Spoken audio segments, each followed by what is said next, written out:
Let's see.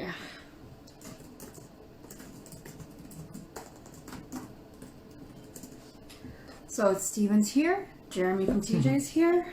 Jeremy, you poor god. You just know when some polar is going on, some kind of universe. How's it going, you guys? I'm trying to get Glen from Crimson Lotus on.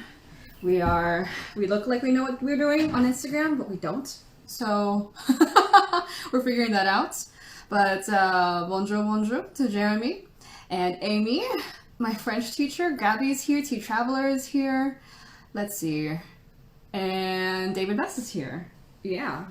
Let me see if I can get Glen on. You gotta be on the stream to invite someone. This shows you that I've never done this before, like I said on the Discord. On the IG Live. When everyone, oh, there he is! Oh, damn it, I was gonna be like, once Glen comes, say like, oh my god, it's Glen! This should work now, right? Let's see if this works.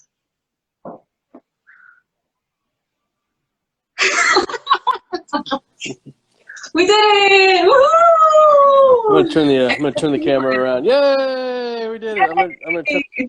Oh, see, now it splits off half your face. Oh no! There you go. I think we're good. I'm gonna lower my seats. I thought I was gonna be on the bottom. Awesome. So if I just this is great. take down my seats. Yeah, just bring it down a little bit. That's nice. Yeah, that worked out really well. But now it takes so hard for me to. Wow. All right. Went out of the archives Cool. and pulled out a brand new cake of Space Girls, brand new brick. We really don't have many of these left. I realized. Wow. That's crazy. Oh my gosh, you're just breaking into it. That's insane. There you go. Wow. Thanks for that. So yeah, this is probably one of our most heavily compressed bricks we ever did. These things are yeah, serious business. I wasn't gonna, break that off on camera. I've already broken off my piece. It is a very heavily compressed cake for sure. I think I have the Cosima one with me. Which one? The Cosima one. Cosima was one of the blends from last year. So you that's have Molly. Yeah, Molly. Yeah. Molly. I named Molly after my favorite character, Neuromancer. Molly Steppen Razor. She's pretty cool. In where? From where? God. Neuromancer, the book. Have you ever read Neuromancer? Oh my God, Glen. We're like, I can talk William nerd Gibson. shit with you on DM, but then now you're making me look like a filthy casual on stream. So that's how it goes. No, Neuromancer's awesome. I love Neuromancer. It's man, this thing is not opening right. Neuromancer's an old original, like they basically started all like the cyberpunk everything like back in like 1984. This guy from Canada, William Gibson, wrote this book, and he basically told the future with the book. It's crazy, just crazy how much stuff he got like right about like internet and networking and I don't know. It's awesome book. And there's this girl in there who's got like razors that come out of her fingertips, and she's kind of like this hired assassin chick, and her name's Molly, and she's pretty cool. So the awesome. Molly on the wrapper is Ashley Kirk. Well, we named all the different girls after characters that we were familiar with, and she's kind of got her hands kind of held up like this at the bottom, almost like she's got some little razors ready to pop out or something. So just having some fun. Oh yeah, there she is. Yeah. I really like that you guys have all this art from like artists, and the fact that you credit them on the wrapper. Absolutely. Really, really dope. Absolutely. I mean, that should be just a given, right? But yeah. Well, it all came from like I studied fine arts in college, so I've got a long like art history background and stuff. But when I was working in Pioneer Square in downtown Seattle, there's so many like amazing galleries down there. This is back when I was doing software work and things, and every first Thursday they open up all the galleries really late, and everyone just kind of runs around and goes and hangs out at all the galleries and looks at all the cool new art and stuff. And so once a month I was always just going bumming around all these awesome galleries, and made friends with lots of local Seattle artists and things, and everything just kind of kind of went from there. And then once I had this business, and I was just like, man, I really want to see their art on my stuff. And so the lady who did this one, Stasia Burrington, she's one of the first that started working with us, and her stuff is so cool. So cool. It's just super collectible, I feel like. I mean, Yeah, I'm not a absolutely. collector, but I think we were talking about it on our Discord, that we kind of wish that other types of tea had really cool artwork too, just to go along with it, you know? Yeah. I don't see why not. You could just put it on like on the Ziploc, but not the It's same. fun, and we try and actually like tie the art into the tea and into the story, especially with pu'er tea and with some other teas. There's such Glen, I was waiting for you to infuse the tea, dude, and suddenly you're already done. Wow. Wait, what? Did you already infuse the tea? No, I just put it in here. I haven't put the water in yet. Well, I'm waiting for you because I'm like, we gotta do this. Yeah, I know. Well, exact same moment. I'm just like one step behind you. I haven't drank this tea in a while. I just wanted to appreciate the aroma. Did you guys hear that? Glen is one step behind me on the pour. Yeah. Hey. I couldn't figure out how to log on to the. There we go. All right. So have you done a wash yet or not? Oh, I don't want to wash this dude. You can go wash if you want. I'm gonna infuse my tea. I'm not sure if you can see me on your screen, but yeah, I can see you. I have this pot where I have a hole in the lid right here where it dips. It's a really nice little pot. Sure. Yeah, and then I'm gonna open it to infuse the tea. Wow! What? How does that work? Because there's a hole in the lid of the pot. That's amazing. That allows me to just kind of like pour in. I mean, the easier way is just open the friggin' pot and put the water in, but it's not as fun. And this pot really is good for shang, so it's not. I didn't pick it for this, but it is a really good pot for shang. It's just kind of big, so I try to like not go too hard on the leaf. Yeah.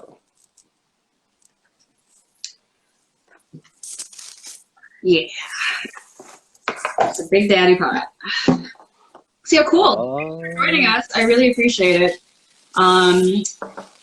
We've been over here in Tea Curious doing this weird pour challenge thing. It's called Pour Love 2020. We talked about it a little bit, but I think we're like at 100 teas now. A couple of people who are on the chat are like at 15, 16, 17 teas already in the last 8 days, which is pretty insane. I mean, you'd probably blow it out of the water too. Oh my God, Jeremy's at 21. He's TJ9 on chat. He's just insane. Let's see a close up of your teapot there. Yeah. Closer to the camera. Here you go. It's a kind of cool. I like the facets on it. Yeah, I think it's like hammered in. It's a Taiwanese wood fire pot. So we were talking about Huanning tea ware. Yeah. Not earlier on. Yeah, we were. So I guess we can start with that because we kind of spun up some questions for us to ask you and stuff. I mean, for the purpose of this is for y'all who are not on the Tea Curious side. I don't drink a lot of pu'er. Glen obviously drinks a whole bunch of pu'er. Ree can't handle her tea. It just depends, but man, I keep telling people this, but when I sat down with you for Altered State last year, like the 15th Steven was there. Yeah. And I was like, oh my God, hi guys! And you're like, oh, no problem. Like, it's steeped with just go ahead and take this tea that we've already steeped like 15 times. This is a Huanning cup. This is one of my favorite Huanning cups. This is also wood fired. It's got some really fun like wood ash texture and stuff on there. It's made out of a black clay, super iron dense. That's a fun one. And then this is also this is more traditional from Huanning. They do a lot with these really fun glaze. They make their own glazes, like go up into the mountains and pull out minerals and whatever they need. Got a lot of fun blue glazes. It starts to get like some celadon crackle looks and stuff on it. So yeah, I like that. Good stuff. I like the tea on it. It's pretty close to Zhenchui, the Huanning, about an hour and a half out of Zhenchui. Pretty close to Kunming. So I don't actually have any Yunnan clay. I'm really into clay. Yeah. I have some Chinese. I got some like mainland, like Southwest China stuff, Southeast China stuff.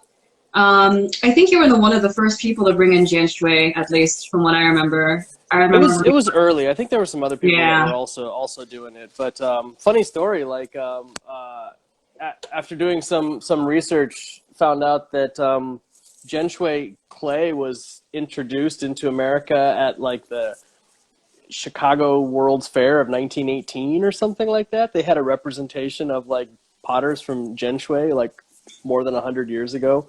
Mm-hmm. I just thought that was pretty cool. Pretty It was crazy. just like, oh yeah, like Genshui is this new thing. It's just like, okay, yeah, well they were selling it in Chicago 100 years ago.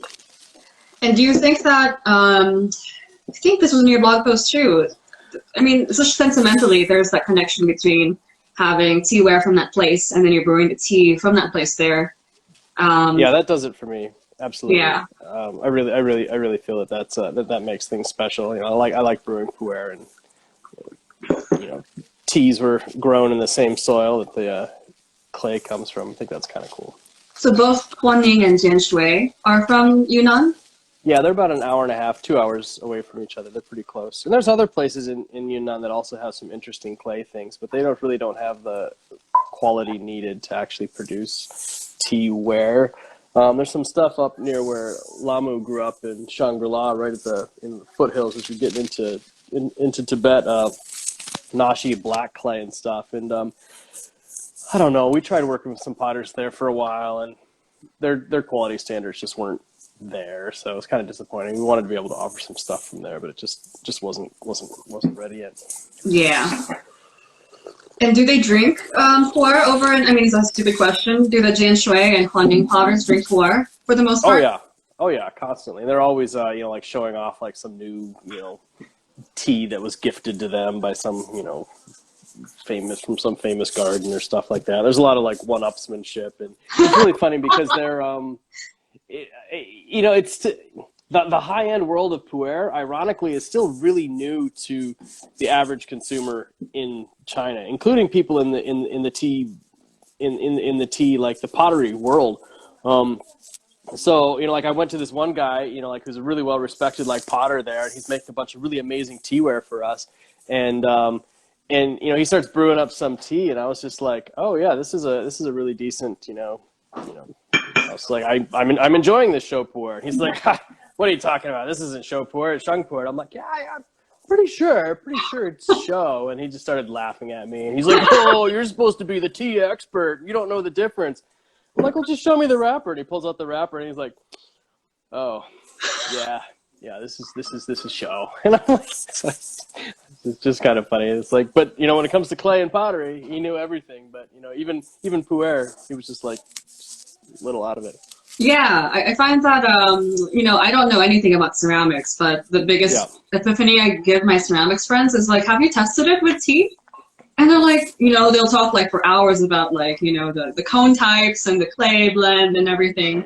And then never tested it with tea. So, you know, which is easy. All they got to do is just brew some tea. So that's an easy fix. But yeah, thankfully so I actually did study ceramics in college. What? Did you say you're like a programmer, copier? I did. It was a lot of weird stuff. But yeah, so I've got enough of a background to be able to know my way in and out of talking with potters over there and stuff. At least know when they're as they say in Chinese, blowing the cow. It means bullshitting. But because you get it a lot. Potters are the ultimate salesmen. You know, like they could take like a whole bunch of broken teaware and like convince you that it was intentional or something like that. They're always coming up with crazy ways to sell their teaware that doesn't necessarily match reality. Yeah, I feel you. I got pretty lucky landing these pieces because my teacher in Taiwan is just really into clay, and really she just tried to find teaware that suited her tea. And that's kind of why I like this potter here. This pot, it's like, you know, at first it's very like aesthetic pot. It's very, you know, visually appealing, but he drinks tea. And so he tests his teaware with her tea. And I like her tea. Nice. So I'm like, I will like the teaware. The teaware does perform really well. That's actually super cool. Yeah, it's interesting that over in Jianshui, like the clay does well with pu'er, because I think that there's this, I don't know, it's easy to assume that, oh, if it's Yixing clay, or if it's a Chinese clay pot of any kind, it's going to be good with Chinese tea, right? Kind of thing. But I find it's not. That's actually one thing that we try to communicate to our customers, because a lot of the customers will be like, oh, like, you know, like I want to have a pot for this type of tea, like which is the best? And I'm like, I always give the same advice. I think the pot should choose the tea. You know, brew some different teas in there and figure out like which one like works really great. Every single time I've like forced like my wishes on a pot, like it just never works out right. Dude. But when I try a bunch of different stuff, all of a sudden like, dude, this tea tastes great in this pot. Like the pot like just knows what it wants. Dude, oh, look, it's Orlando. This pot was not meant for shung, actually. If I'm being perfectly honest, I wanted it to be an oolong pot. Yeah. Most of the other guys' stuff is really good with oolong, but this is a kind of weird one. And we tested with everything, and I think one of the last things that I'm like, it's big. I don't want it to be a floor pot, you know? But then it was just worked. Delicious. I'm on like steep 2 of Molly right now. It's just super good. Yeah. I haven't had this tea in a while. I'm glad you chose it. Yeah. I mean, it's pretty, you know, kind of light and friendly if I brew it okay, and then later on it kind of floats, so. Well, yeah, that's the compression. It'll be misleading in the first, you know, like 5 or 6 steeps, then all of a sudden it'll open it up, and you're like, I could push it now, and then you do, and you're like, whoa. That happened to me yesterday with both your Boulong teas, especially 2009. I was like, wow, it's so sweet, and then steep 3 of the Boulong 2009 Shang, I'm like, oh my god. Came in like a wrecking ball. You know, yeah. I just, pretty intense stuff, but really, really compelling. No, yeah, I don't even know if we have any of that left. I got all the old stuff, dude. You know. Dude, that's awesome. No, that's awesome. I think that's part of you know, basically when we started the business, or you know, for a wedding gift, Mama's parents sent us a bunch of pu'er tea, and that's kind of what we started the business with. And I think that Qinghai cake was part of a couple tongues or something that we got from them. That's awesome. Oh, so it's a pretty sentimental tea to you then. Yeah, no, it was. It was, yeah, good memories. I like that about cake. You know, because the pu'er cake is so big, it's almost like you can build memory with it. It's not quite the same even for like oolong or white tea. Right, exactly. And that's kind of a hard thing to communicate in the Western tea world, because people are very focused on like the immediate session, like the tea that they're drinking like right now. And it's hard to, you know, that's why, you know, like there's the saying like a cake is a sample, you know. Like you can't just like taste, you know, like one session off of one cake and like know if that cake is good or not. It's about like actually like experiencing it through the course of all the sessions that cake has. And cumulatively it combines to create, you know, an experience that actually could last, you know, like months. And that's just it's not a Western concept. It's a little tricky sometimes. I think it's foreign to me because I've always heard that concept, you know, a cake is a sample, but I'm a sipper, right? I don't chug tea very much. But in doing the pu'er like kind of explorations we've been doing recently, I'm like, wow, I'm trying to develop more patience and trying to work with the tea, even if I might not like it as much at first. I've definitely, you know, have gotten more of that in trying to understand pu'er for sure. Yeah, I definitely am a skipper. I'm a sampler, you know, like I'll have a little bit of this, a bit of that, and I want to learn stuff. And then I don't think I've ever finished a single cake of pu'er, and I'll just be honest about that. I've never finished a cake, you know. It's just not my habits to just go hard on tea. I hear you, and there's it's interesting because there's a lot to learn from focusing hard on, you know, like a single cake. You know, even if you spent, you know, like had one session with the same cake, you know, every day for a month, you'll find that each experience is just a little bit different. But at the end of it, like you've got this overall idea of like kind of everything that just kind of meshes together to make that experience. It's just it's an interesting thing. Nicole, what's up, Nicole? Speaking of old experiences with tea. And everyone is on chat right now. I actually, the little thing that shows everyone coming up is really tiny. And because I'm down on my hair, I can't reach the phone. You can't reach it to type on it. Yeah. So we'll just say a collective hello and hope that you guys are drinking pu'er. I am drinking pu'er, so if you're not drinking pu'er, you got a problem. I do like pu'er, you know, like don't get me wrong. I made a lot of jokes about pu'er stuff, but you know, I don't think liking is enough. I just really want to dive deep into it. So I'm glad I can. I still want to like do like a one-on-one session with you in Altered State. I think that would be amazing. I think that would be amazing. I was just, so much fun. you know, I was trying to braid my hair before the session to try to channel you a little bit, and I was Yeah. thinking about Altered State. And do you know the show Hot Ones?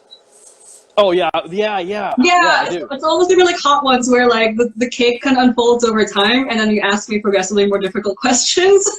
I've actually thought that a tea version of that could actually be really fun. It really could, like with the right type of tea, you know, like just drink through it kind of attitude, brew it really strong, and it's something like Altered State. I mean, I think that could just it would just make people go nuts and blow people's minds. Yeah. Ask all sorts of questions and get all sorts of fun answers. I mean, pu'er just changes the conversation. I've been doing this live stream, I think, for the last 22 days. Yeah. And the moment we hit pu'er, you know, our conversation was just going off the wall, depending on the tea, you know? So, yeah, but this one is very comfortable for me right now. I'm really enjoying it.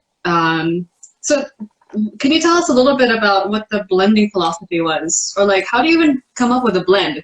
I'm getting a little bit too deep here. I think my question should be general. No, it's fine. It's you know, these are things that we started learning when we first went to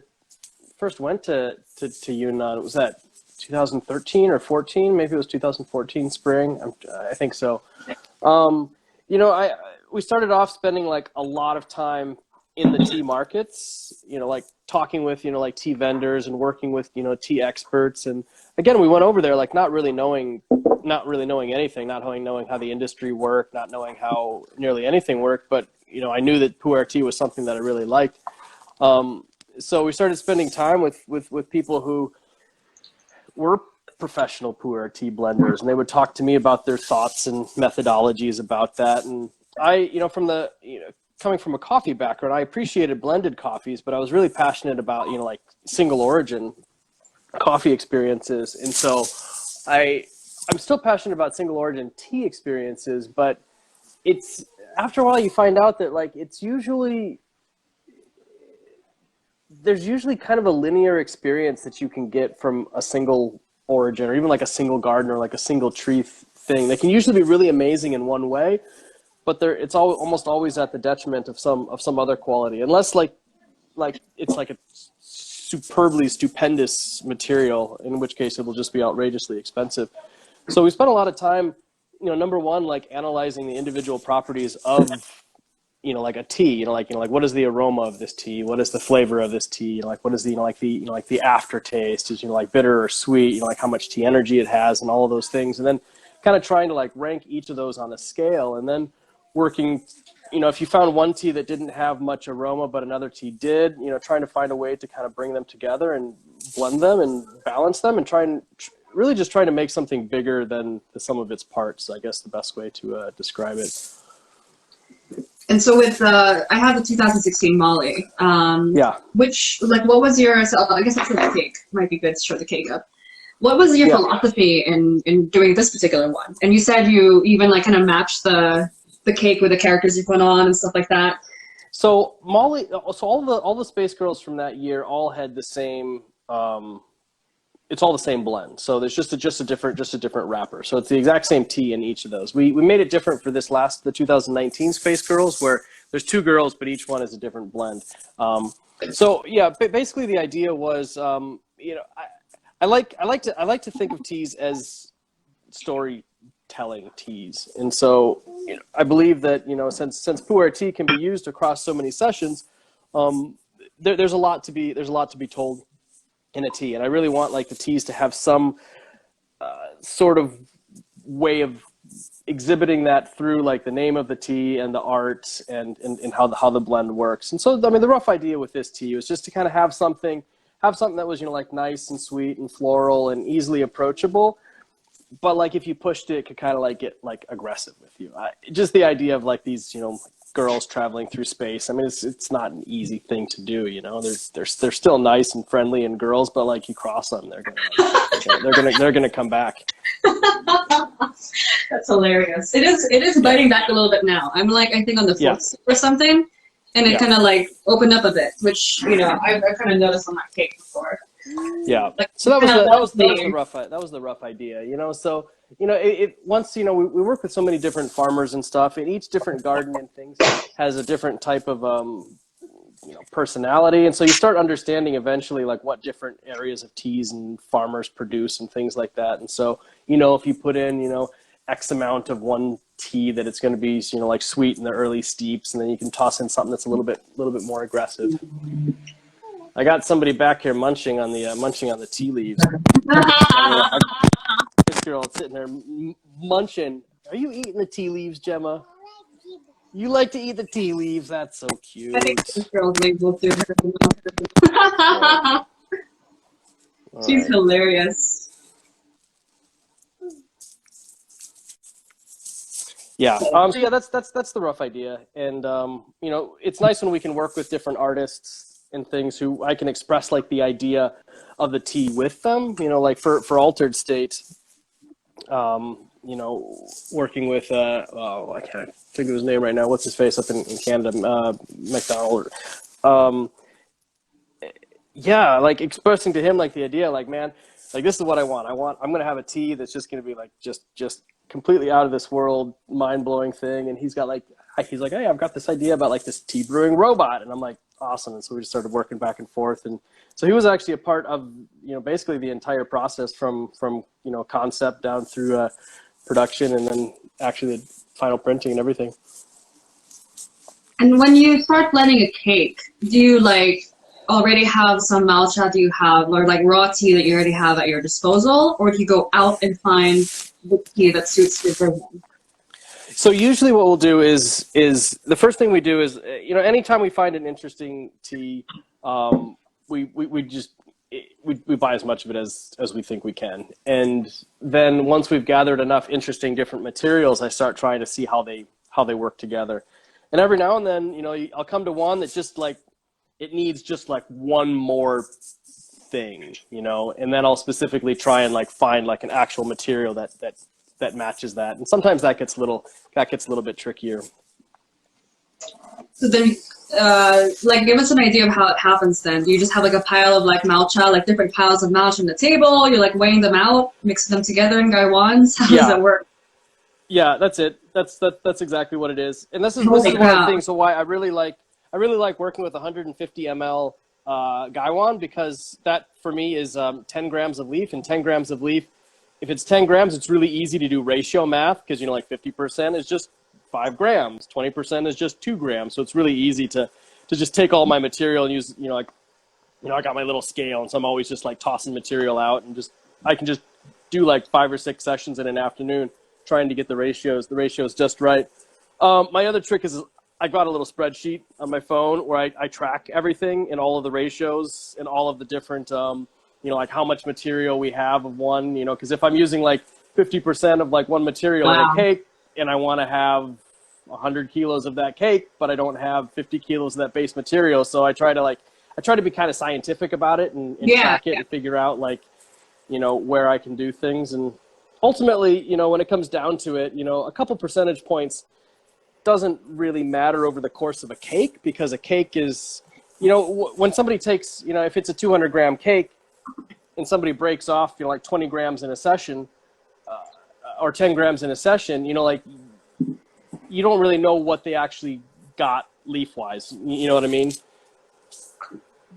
Right. So we just try to do as best as we can, put it all in a cake, and then see how it goes from there. For some of our cakes, we actually have started to blend the exact specific ratio into the cake. What do you mean? Oh yeah. T Epiphany's talking about how to know what it'll do after it ages. That's a really good question, and that's something that, you know, I mean, we've only been in the tea business for 6 years, and that's the longest that I've actually aged something that I've made myself. And so I can't really speak with any direct authority on saying how things are going to age and that I intended to have them age that way. But And we've worked with a lot of people in the tea industry who, like have 10, 20, 30, 40 years experience. And, a lot of them are actually at the stage where they're like, yeah, okay, well, this cake you've got here is going to taste like this for the first 10 years. And then like this other material that I blended into there is going to come out in the 10 to 20 year period and then the 20 to 30 year period. And I think that's amazing, but I can't really say that I've been able to do that yet because we've only been making cakes for 6 years or so. And is it true that just something I hear a lot is the more kind of like bitter and potent the leaf is in the beginning, the better it'll age. Is that true? I that's kind of a rule of thumb, and there's a lot to that. I've also had some really old teas that were still just really bitter. It's like they didn't really ever do anything. I'd probably have to say like the most important thing would be the body and how the tea felt. Because everything else can kind of come and go, but you definitely want something that has some personality. And at some stage, you really want to have something that's drinkable now. I don't know if you can exactly say that like all bitter teas are going to age awesome. So I think at some stage you have to have a tea that people enjoy drinking now in some capacity. I've never felt that it's proper to tell our customers like, this tea is going to taste like garbage for 40 years, but in 40 years from now, like are we even going to be around to give a refund if the tea doesn't taste good in 40 years? You know what I mean? So we try to make things that are at least accessible now, with the hope that they'll become something nice in the future. I've also had a lot of really boring old teas. Like I've had teas, like from the 1980s where I'm like the only thing you could taste was old. And so it had definitely aged, but like there was no personality in it. And I realized it probably had no personality when it was pressed in the 80s, and now it's just old and boring. It's both young and boring. So there's it's more than just the age. You have to have, the tea has to have stuff that makes it unique. Are you thinking more about aging or about the immediate right now as you're brewing? It's probably we probably lean more on the immediate side of things. Like the Western market isn't really ready for waiting 40 years for things, and I certainly can't start a business and wait to sell things for 40 years. So it's not like I can make tea for 40 years and not sell it. So there has to be some some give and take there. So like I said, we try to make our teas accessible for drinking now, with the hope that they become something nice in the future. But they're good teas to drink now, and that's the funny thing is like if people like a tea, they're going to drink it now.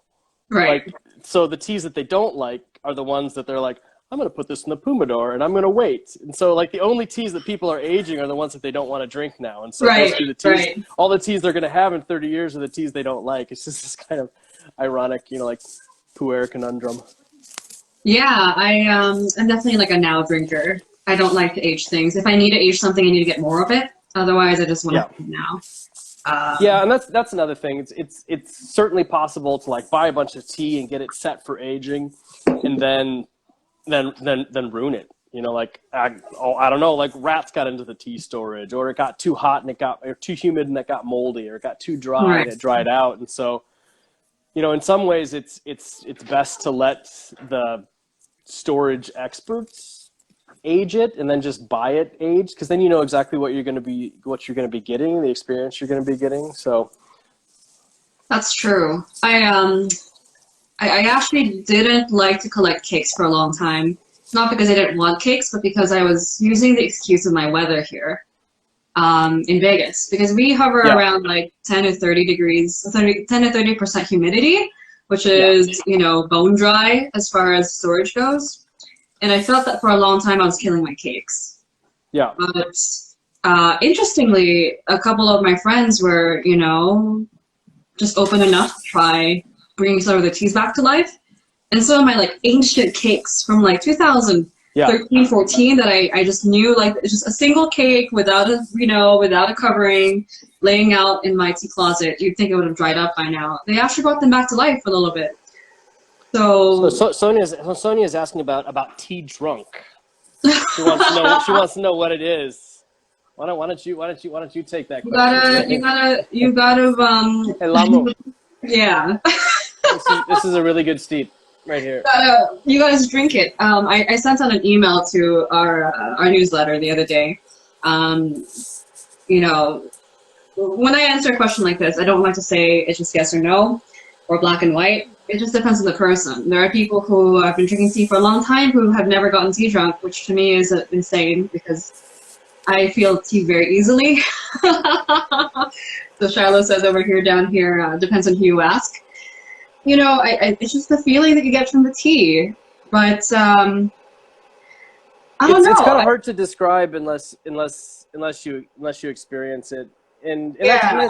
that's such a dumb thing to say, because I mean, people would tell me that when I was asking like what's tea drunk like 6 years ago, and they're like, well, I mean, you'll know it when you see it, kind of thing. And yeah. and so I mean, I remember in the early days, like specifically like trying to like find it. And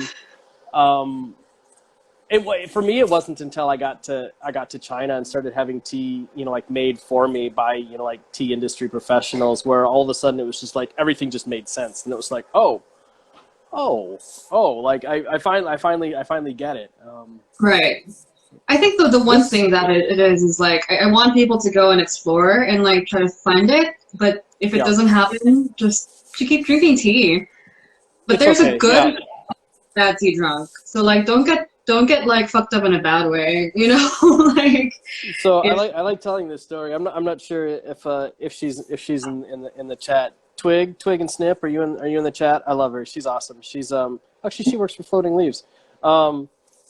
She came over one day, and she'd been having tea with us for a long time. She came over one day and she's like, you know, I've never been tea drunk. And I'm like, you've never been tea drunk? You drink tea all the time. Like, and she's like, I've never experienced it. And a lot of it depends on individual. Yeah, Sarah, right?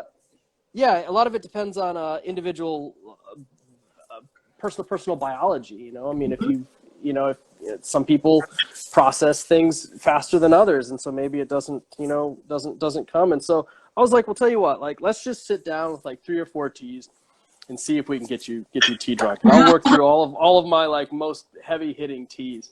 And so we started, and like the first tea, nothing, like the second tea, nothing. And I was going hard, like I was overleafing it and I was pushing it, and still nothing. And so we got to the last tea, and I'm like, all right, I only have one more thing we can do.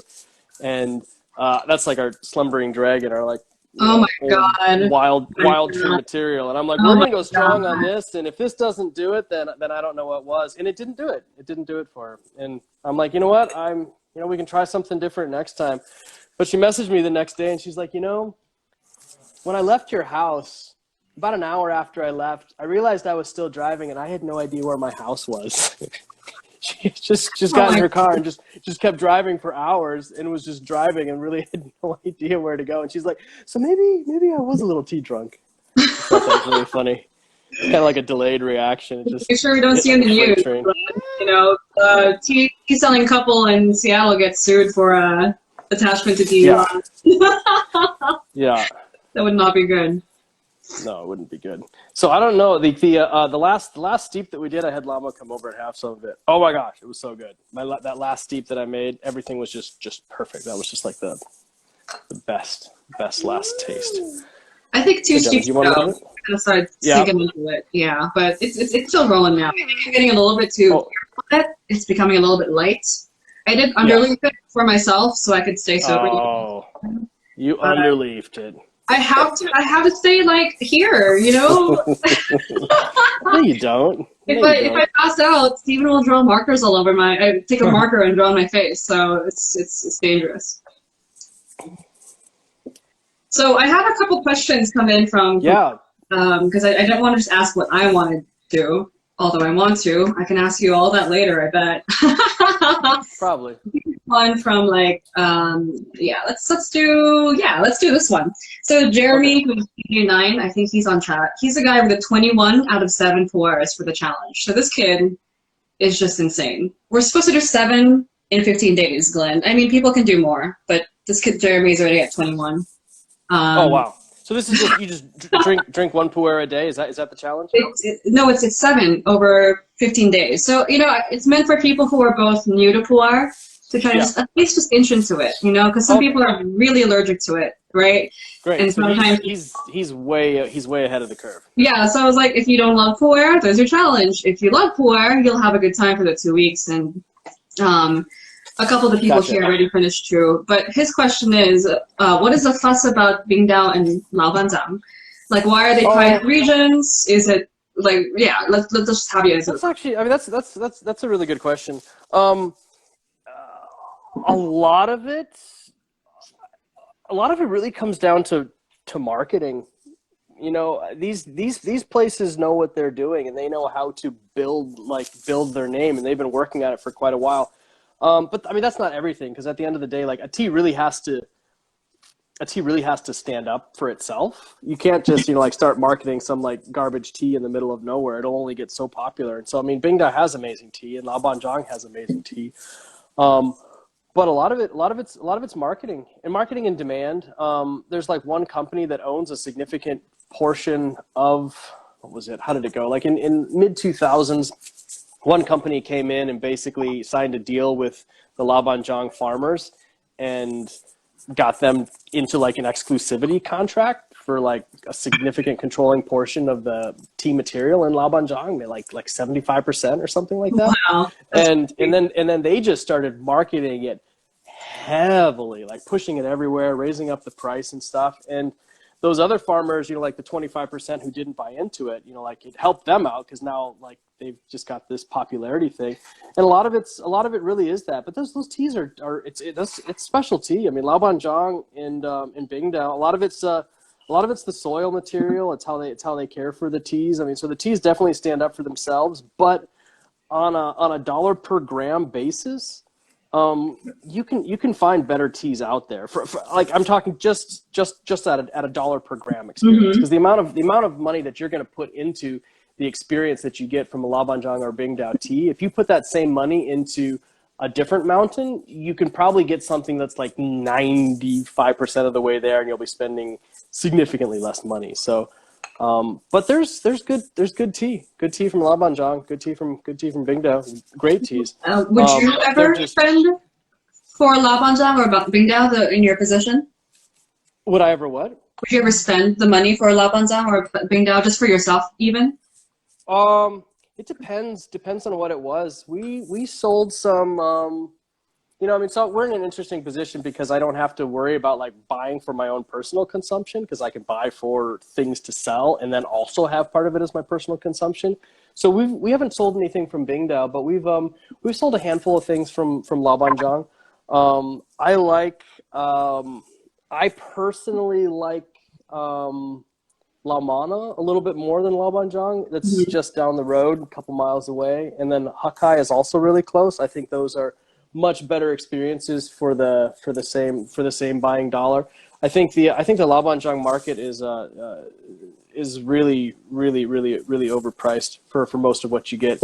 And that comes down to also just unless you're actually there, you really don't know what you're actually getting. Like anybody who's selling Laobanzhang cakes online, unless they were actually there, there's just so much dishonesty in the tea markets and things. It's really hard to know that you're actually getting what you're getting. And so at that point in time, sometimes it's just not, I don't know, sometimes it's just not worth it unless you really know what you want. Mm-hmm. Is there anything particularly different besides the marketing about Bingdao or Laobanzhang? Like, is the terroir different? Is the vibe different? It's a terroir. It's terroir. I mean, it's really interesting. So you've got like in really close proximity, like as the bird flies, like 1 or 2 miles away, you've got Hakai, Laomana, and Laobanzhang, and they could be they are wildly different teas. Like, and they're just a couple miles away from each other, and it's just drastically different. Hakai is drastically different than Laomana and Laobanzhang, but it's still just right there, and it's just the combination of the soil that was there, and it's roughly all the same varietal. There's some specific differences of sub-varietal, but it's just the soil. It's a terroir. It's amazing. So, for example, what's you fly over in your little pigeon from Laomana to Hakai or Laobanzhang. What would be different between those three places? So I mean when you talk about, I mean, terroir is a very large, encompassing term, but a lot of it really comes down to, I mean, in what one of the pieces of terroir is soil, and soil is a lot of different stuff. It's not just dirt. I mean, there's things in the dirt. There's minerals, there's nutrients, there's all sorts of different things, and even like acidity of soil and things. Even in like Western plants and stuff, you got to get the soil just right. You know what I mean, to get certain plants to grow certain ways. And so a lot of that, some of it depends on what rocks are under the ground, like what minerals are actually, like being broken apart and getting pulled up into the soil and stuff like that. A lot of it could have been, historically, there's a lot of big rivers and stuff that flowed down through that area from the Himalayas, and maybe one side of this mountain got more of a washout of richer minerals than the other side did, so there's a lot of different stuff that can add to the complexity. Right. I really like exploring terroir, but the place I've been the most is Taiwan, and I like kind of like superimposing Taiwan on the map of Yunnan, and Yunnan's just like massive, like Yunnan's huge. People don't realize how big Yunnan is. So Yunnan's roughly the size of like Washington and Oregon combined. I think if you did it map for map, square footage for square footage, I think they're about the same. But most of the pu'er would be grown only in the southern half. So most of the pu'er would be grown in like the Oregon area. And then all the best would maybe just be grown like in the bottom third or the bottom half of Oregon, something like that. And is let's say, so when I look at like a rapper, I like being able to like imagine where my oolong came from, because I've been there. Yeah. It helps to understand what it's like culturally, terroir-wise. So if I'm looking at the words like Yiwu, Nanwo, Jingma, you guys have been there. Do they feel different as places to you? Yeah, they are different. They're different in general. They're different minorities. Yunnan itself has 26 different natural ethnicities. I mean, these are people with like different language, different culture, like different DNA, like they look different. They have different religion. They have different, like everything, and they have different buildings. They have different everything. Getting a little bit more. It's getting a little bit more homogenized now as roads and stuff and infrastructure gets put out, and so you're starting to see like less and less. But yeah, the further down you get, you start seeing more like jungle side houses, and yeah. And so I was getting some messages pop up here. Sorry, go ahead. No worries. So because for me, as someone who's just never been there, they're just kind of like words, right? I know. Yeah. Like, man, it's so easy to be like, oh, it's Yiwu or Jingmai or Nanwapur, but it's so different. What do you think is the most differentiating bit? Is it the people? Is it environment? It's the people. I mean, the further north you get, like Bingdao and Bangdong and Bangwei and Shigui, the further north you get, it's definitely a lot drier, and so that those forests feel different than the forests down by like Yiwu or Bulong or even further south, because those are just thick and jungly. So there's a lot of visual differentiation, and most of the pu'er tea, like most of like the really high-end pu'er tea, all comes from within the Munghai area.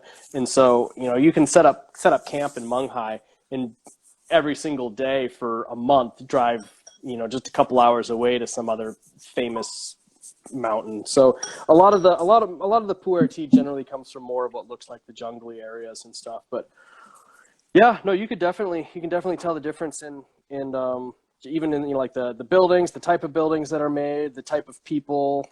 They'll look different, act different, have even different sub minority languages and stuff. And Lama's pretty good at kind of understanding some of the Yunnan stuff, but she'll get into places where even she can't even understand the people that are there, which is confusing sometimes. I just can't imagine because I kind of have it easy in Taiwan because I'm not Taiwanese, I'm not Chinese, but it's probably the most Yeah. approachable place to just kind of like, I mean, it's very easy to get around Taiwan, and while there's super Yeah. big differences in terroir and even culture, because they do have their ethnic minorities there too, you're kind of speaking the Yeah. same language wherever you go. But Yeah. it's like, holy crap, I can't imagine like one mountain crossing another mountain, because I've also been to Nepal, and Yeah. maybe that's a little bit more similar to what Yunnan feels like, where like we need to go that mountain over there, but we got to go all the way down the mountain, down a valley, up another mountain, and then down another mountain, and then up another mountain. So by the time you get there, it's like a completely different, setup. So it's like a Wild West. I really Yeah, like to go. Yunnan still is in a lot of ways, like the Wild West. I mean, even in the last 6 years of us going there, I've noticed lots of differences and lots of changes. Mostly just in road and travel infrastructure. Things are just it's much easier to get to remote mountains than it used to be. Like the first year we were there, like I don't even know how we got to some of these places. I don't even know why we would have tried to get to some of these places, but we just borrowed Lamu's dad's car and just hit the hills, and it all worked out. But, Is that the fire chicken car? I remember the story. The fire chicken. That's a funny.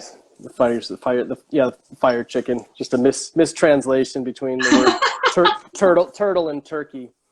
Yeah. I love Chinese. They paint pictures like that. Oh, turkey is a fire chicken if you really think about it.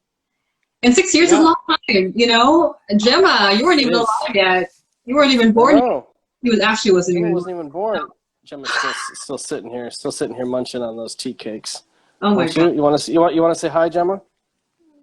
There she is. She's right over there. Kind of see her. I really hope she ends up liking tea. Oh, she does. She loves tea a lot. You like tea, don't you, Gemma?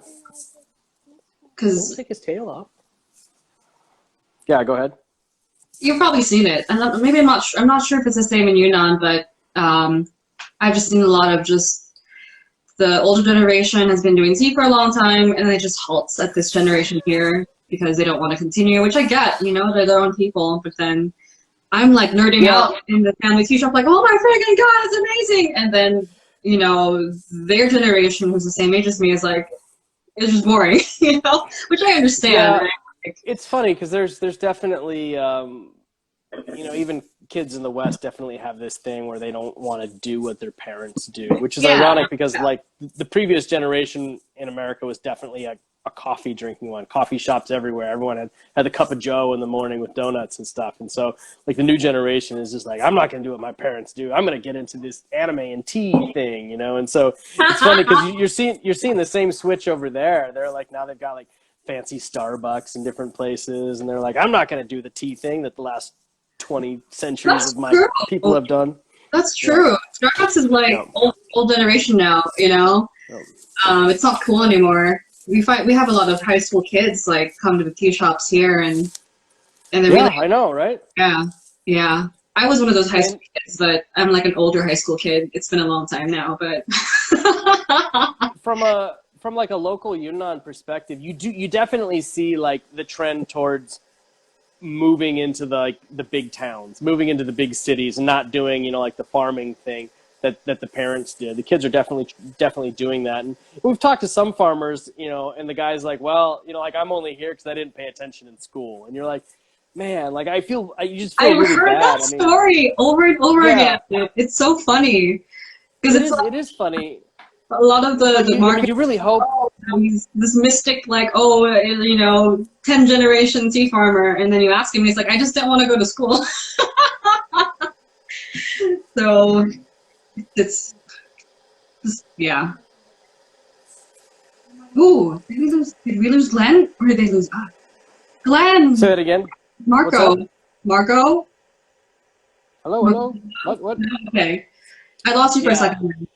Oh, sorry. I really want to see is I want to see like, my hope for the tea industry in Yunnan is that people will go, they'll get the education that they want, and then they'll actually make the choice to come back and be tea farmers. Right. And in some cases we're seeing that, and the people who do that, their teas are usually significantly better than the other teas because like they're choosing to be there, like they know why they're there. Like they actively want to like push their push their culture and push their tea culture and continue to, look at tea as a craft as opposed to just like something that they're doing to, buy food.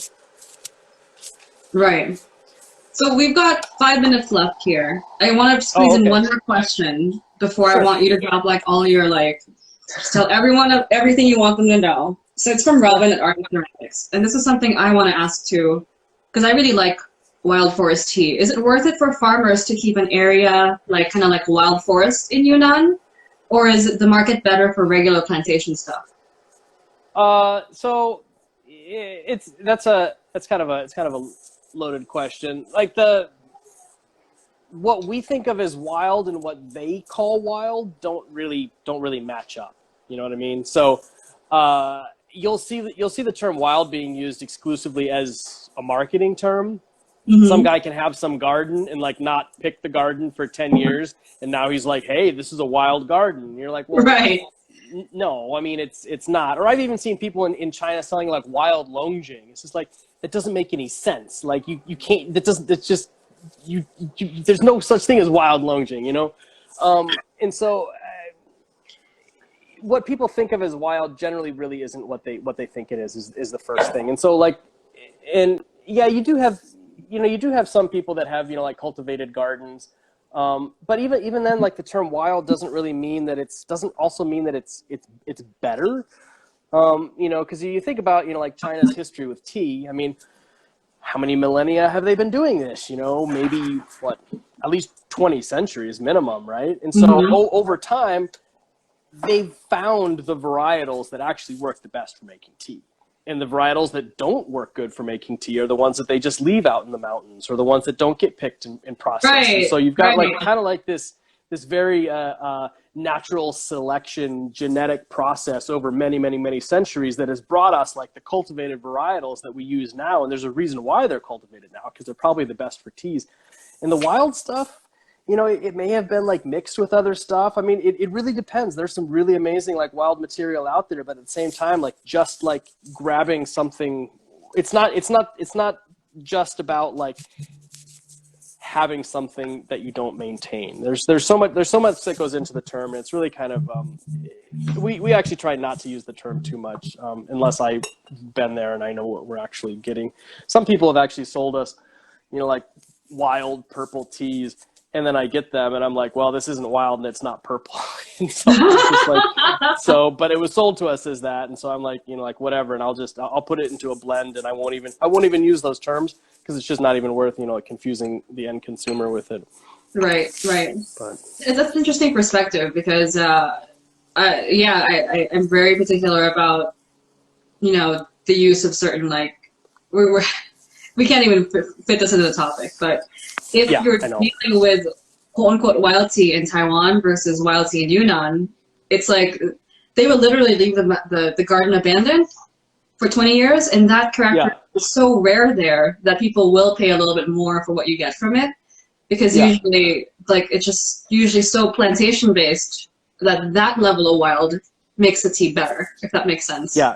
In Yunnan, those are the interesting ones. You're downgrading if you go to, those are the interesting ones to look for. I mean, like the material that we have in Wildwood was basically that, Grandma remembered that there was some place we used to pick from way up into the mountains, and nobody remembered where it was, and then they're hiking out there and they find it, and so it was planted and cultivated as a garden, 100 years ago, but then it, technically grew without human interaction, so now it is technically wild, but it was previously a cultivated varietal, and those are some really interesting teas. Yeah, just like latte and stuff. So Steven's Reed, it's 2 minutes, 1 minute now. Glenn, what do you want to talk in terms of pu'er? What's your message for the pu'er world before you dissolve into ashes and float away? Drink more tea. Stay home, drink tea. Be nice to each other. This is going to be a tough year for everybody. We didn't talk about any politics or any, pandemic things in this chat, which was great. Yeah. But a lot of people are in tough times. And I think if people just kind of sat down and drank some tea and, didn't worry about some things, maybe maybe everything will work out. So That's how I'm hope for surviving. sure. I'm just like turtling up with me, you know. Yeah, But, turtling like a Terran. yeah, thank you so much for joining us. An hour's not Thanks, enough with Ree. Glen, but you all need It's to a lot go of visit fun. the Crimson Lotus Tea. Thank you, Glen. Seriously, Awesome. it's been awesome. Love Thank you, you. Ree. Thank you so much. Have a good one. Bye. Bye. It's hour. Jeez.